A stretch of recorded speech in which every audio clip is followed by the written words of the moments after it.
बिस्मिल्लाहिर्रहमानिर्रहीम।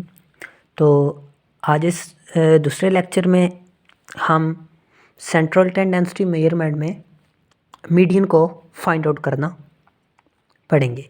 जिस तरह हमने कि अरिथमेटिक मीन में पढ़ा कि अरिथमेटिक मीन दो तरह का होता है, एक वो जिसमें अनग्रुप डेटा होता है और एक वो जिसमें ग्रुप डेटा होता है।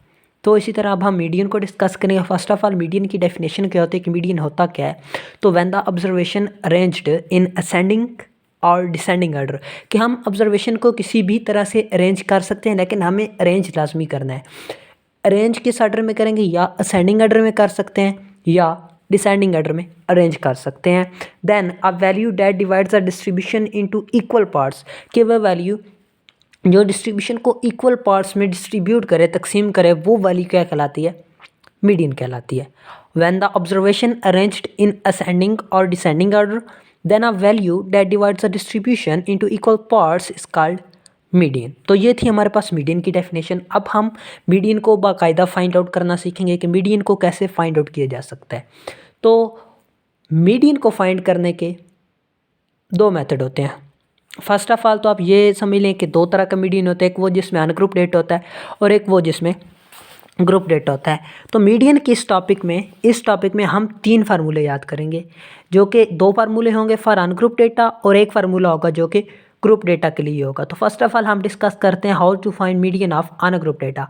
आप देख रहे हैं ये आपके पास एक सामने क्वेश्चन लिखा है। मैंने पिछले लेक्चर में भी बताया था कि वो डाटा जिसमें फ्रीक्वेंसी गिवन नहीं होती वो डाटा अनग्रुप डेटा कहलाता है। तो ये आपके पास डेटा गिवन है, इसमें फ्रीक्वेंसी नहीं है आपके पास, तो ये आपके पास अनग्रुप डेटा है। तो ये मेरे पास वैल्यूज़ हैं 45, 32, 37, 46, 39, 36, 41, 48 एंड 36। तो फर्स्ट ऑफ ऑल मैं क्या स्टेप करूंगा कि मैंने आपको पहले बताया है स्टार्ट में कि हमें इसे अरेंज लाजमी करना पड़ेगा, किसी भी ऑर्डर में अरेंज कर सकते हैं। तो मैंने इसे असेंडिंग ऑर्डर में अरेंज किया, तो 32, 36, 36, 37, 39, 41, 45, 46, 48, तो ये आ गया। अब उसके बाद इसको मैंने काउंट किया तो टोटल n कितना आया, 1 2 3 4 5 6 7 एंड 8 एंड 9। तो n आ गया 9। अब याद रखना है कि दो डिफरेंट फार्मूले होते हैं, एक वो जिसमें n ऑड हो और एक वो जिसमें हमारे पास n क्या हो, इवन हो। मैंने दोनों को एक्सप्लेन करूँगा, आप ध्यान से समझिएगा। फर्स्ट ऑफ ऑल जब n हमारे पास ऑड होगा तो फार्मूला आएगा size of n+1 divided by tooth observation, यानी कि n given size 9 +1 divided by tooth observation.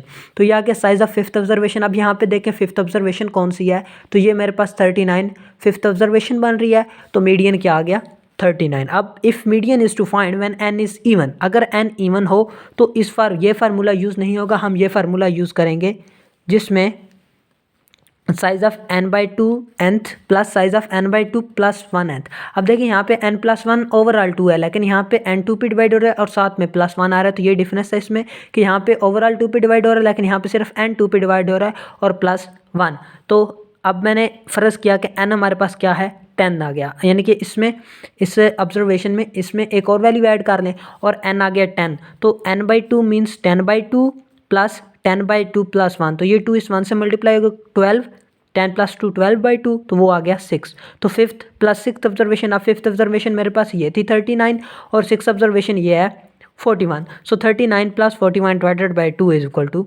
40। तो ये हमारे पास था how we find median of ungroup data.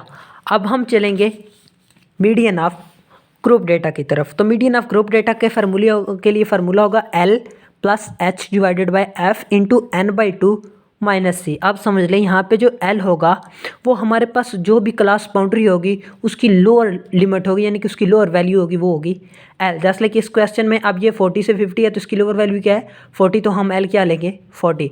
H हमने अरिथमेटिक मीन में भी पढ़ा कि H हमारे पास होता है कॉमन डिफरेंस जो कि गिवन होता है, जस्ट लाइक 10 20 20 30 30 40, तो कॉमन डिफरेंस 10 का चल रहा है, तो H हमारे पास 10 आएगा। उसके बाद फ्रीक्वेंसी हम फाइंड आउट करेंगे। उसके बाद n/2 मतलब फ्रीक्वेंसी गिवन होगी, लेकिन हम इसमें से जो लेंगे वो मैं नेक्स्ट बताऊंगा।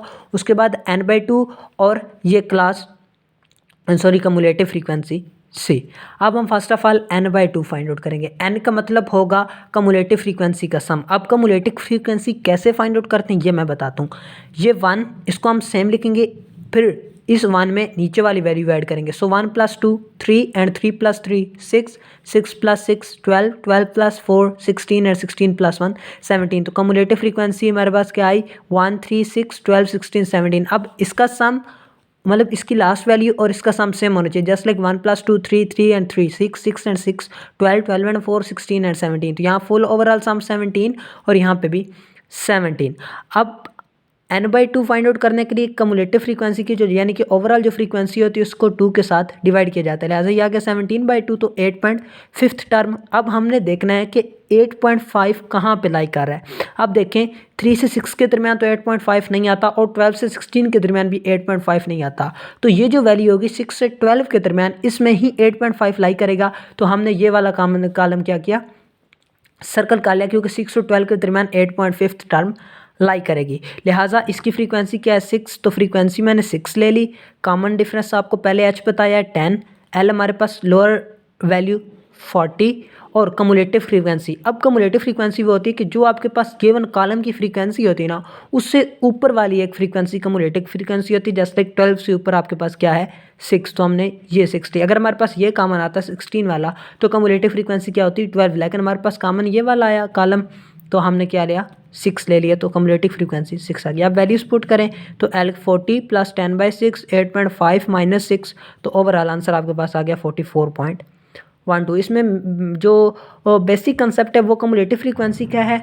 और एक बात आपने याद रखनी है कि मीडियन में क्लास बाउंड्रीज होती हैं, क्लास लिमिट्स मीडियन में नहीं आती। अगर आपके पास क्लास लिमिट आए तो आप उसे क्लास बाउंड्री में चेंज करेंगे, वो मैं आगे बताता हूँ नेक्स्ट क्वेश्चन में। लेकिन ये आपने याद रखना है कि मीडियन में हमेशा क्लास बाउंड्रीज आती हैं। लिहाजा ये बात आप याद रखें कि मीडियन में हमेशा क्लास बाउंड्रीज आती है। और कम्युलेटिव फ्रीक्वेंसी जो गिवन कॉलम हम लेते हैं जिसमें हमारी वैल्यू लाई करती है n की, उससे जो उसकी जो कम्युलेटिव फ्रीक्वेंसी होती है उससे एक ऊपर वाला हम c लेते हैं। जस्ट लाइक ये c आ गया हमारे पास। अब उसके बाद एक और सवाल देख लें आप। यस, तो अब ये सवाल है जिसमें हमारे पास क्लास लिमिट्स गिवन होगी। तो अगर क्लास लिमिट्स गिवन है तो हम उसे आसानी से क्लास बाउंड्रीज में चेंज कर सकते हैं। जस्ट लाइक हम क्लास बाउंड्रीज को x में चेंज कर सकते हैं, क्लास लिमिट्स को x में चेंज कर सकते हैं, वैसे ही हम क्लास लिमिट्स को क्लास बाउंड्रीज में चेंज कर सकते हैं। कैसे चेंज करेंगे कि जो भी गिवन होगा उसमें लोअर वैल्यू में से 0.5 माइनस कर देंगे और अपर वैल्यू में 0.5 ऐड कर देंगे। जस्ट लाइक 11.5 में से 11 में से 0.5 माइनस किए तो 10.5 और 21 में 0.5 ऐड किए तो 21.5।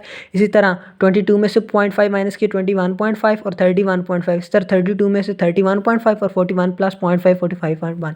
ये सेम आ गया। बाकी हमारा सारा सवाल सेम रहेगा। इसी तरह कम्युलेटिव फ्रीक्वेंसी ये पिछले सवाल है, सिर्फ थोड़ी सी चेंजिंग की कि क्लास लिमिट्स ली और उसको क्लास बाउंड्रीज में चेंज कर दिया। तो इसमें चेंज करने से हमारे पास सिर्फ L की वैल्यू चेंज होगी क्योंकि ये आ जाएगी लोअर क्लास।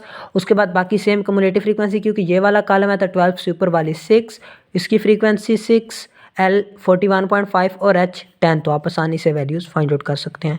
तो ये टॉपिक था हमारा मीडियन का। अगर कोई सवाल हो आपका तो आप कमेंट्स में मेंशन कर सकते हैं, मैं आपको उसका जवाब ज़रूर दूंगा।